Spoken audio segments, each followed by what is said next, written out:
Boas-vindas a mais uma análise de hoje.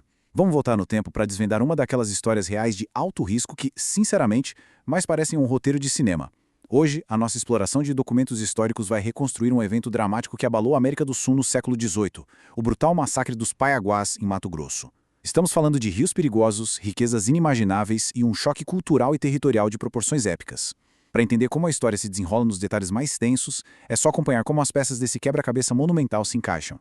Bom, vamos mergulhar direto nessa história. 60 arrobas.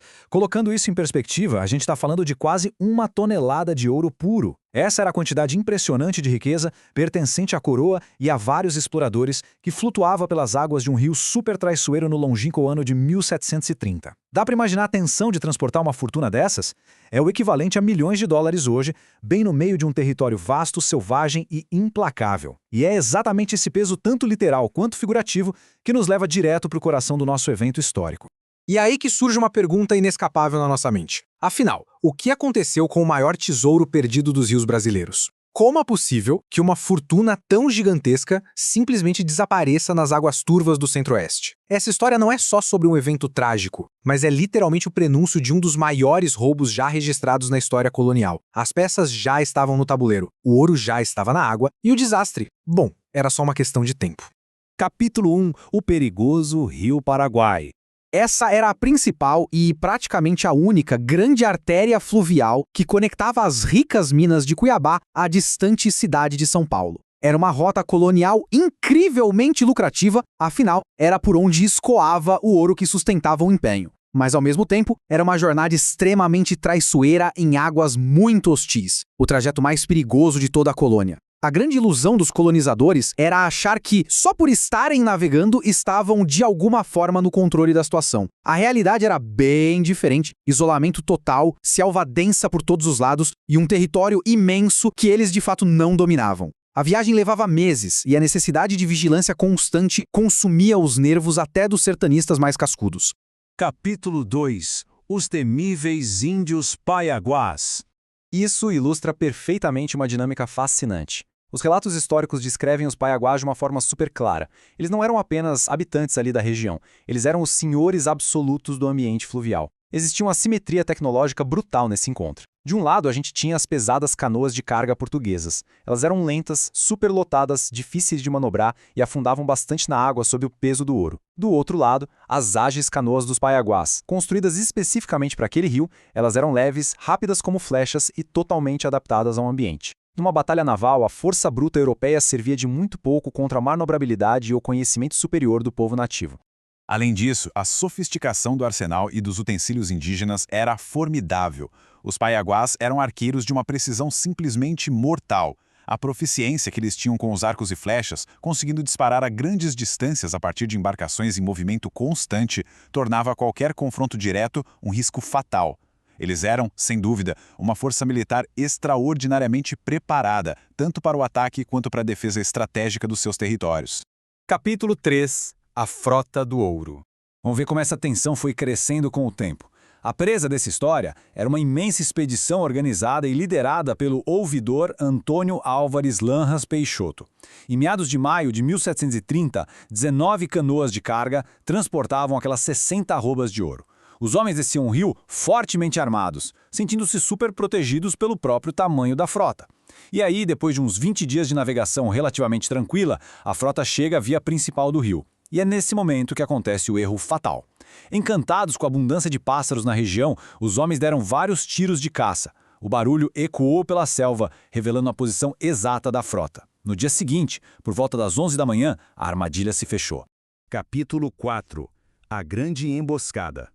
A surpresa foi absoluta e devastadora. Não foi daquelas batalhas lentas, sabe? Foi uma explosão súbita de violência, quebrando a calmaria do rio. Os colonizadores se viram cercados de repente, sem o menor tempo para organizar uma defesa coesa. Mais de 50 canoas inimigas surgiram do nada, numa cilada milimetricamente estratégica. Cada embarcação trazia de 10 a 12 guerreiros gigantescos. E então ouviu-se o que os registros descrevem como um grande urro, um grito de guerra aterrorizante. Logo após esse rugido, uma nuvem literal de morte cobriu os céus. Uma saraivada com mais de 500 flechas choveu implacavelmente sobre a frota em questão de segundos. O impacto imediato disso foi um pânico generalizado na água. A maioria dos remeiros, compostos por africanos escravizados, foi tomada por um terror completamente compreensível e simplesmente se jogou no rio. Mas, taticamente, isso teve uma consequência desastrosa. As embarcações ficaram totalmente à deriva, sem ninguém para governar. A manobra padrão de defesa seria remar loucamente para a margem, onde os paiaguás perderiam a vantagem aquática. Porém, sem os remeiros, aquelas pesadas canoas portuguesas viraram alvos estáticos e muito fáceis. No meio de todo esse caos, os chefes da expedição berravam desesperadamente, tentando organizar alguma resistência militar. Um dos gritos proferidos naquele momento de puro desespero ficou marcado nos registros. A morte era comum e certa a todos, pelo que mais valia que viesse honradamente. Mas infelizmente para eles já era tarde demais. O pânico já tinha quebrado completamente a coesão do grupo, a frota se fraturou por inteiro e a carnificina tomou conta. Capítulo 5 – Caos e Devastação. Então, o ponto crucial aqui é o seguinte. O que era para ser apenas uma escolta mercantil se transformou num massacre, onde a vantagem tática determinou o vencedor de forma implacável. As perdas foram avassaladoras. 16 das 19 canoas foram capturadas, levando junto praticamente toda a imensa fortuna em ouro da coroa. O líder da expedição, o ouvidor Lanhas Peixoto, perdeu a vida no combate, junto com mais de 25 homens brancos e cerca de 80 escravizados, que ou morreram flechados ou acabaram se afogando nas águas escuras do rio Paraguai. Uma frota inteira aniquilada em pouquíssimo tempo. Mas a contabilidade fria dessas mortes não conta toda a história humana. A gente tem o destino trágico da Domingas Rodrigues. Ela era uma jovem portuguesa recém-casada, tinha só 18 anos e estava grávida. O marido dela morreu no ataque e ela foi levada como cativa. Os relatos contam que, meses depois, os indígenas a levaram até o Paraguai para pedir resgate e ela foi apresentada com os cabelos e as sobrancelhas totalmente raspados. É um detalhe assombroso que revela as brutais consequências humanas e, claro, o valor dos prisioneiros nessa dinâmica complexa de fronteira. Capítulo 6 – O desfecho da tragédia. O ataque havia terminado. O imenso tesouro imperial agora pertencia aos nativos e a espinha dorsal daquela frota estava em ruínas. Apenas 7 canoas conseguiram escapar no meio da confusão, recuando desesperadamente até vararem numa pequena ilha de Tijuco, de pura lama. Aproveitando que os paiaguás tinham recuado com os despojos, esses sobreviventes conseguiram resgatar do rio o corpo semi-despido do Lanhas Peixoto e deram a ele uma cova rasa ali mesmo, no Tijucal. Reduzidos a meros 13 combatentes aterrorizados, sem ouro e sem nenhum recurso, eles chegaram à conclusão óbvia de que não havia como seguir adiante.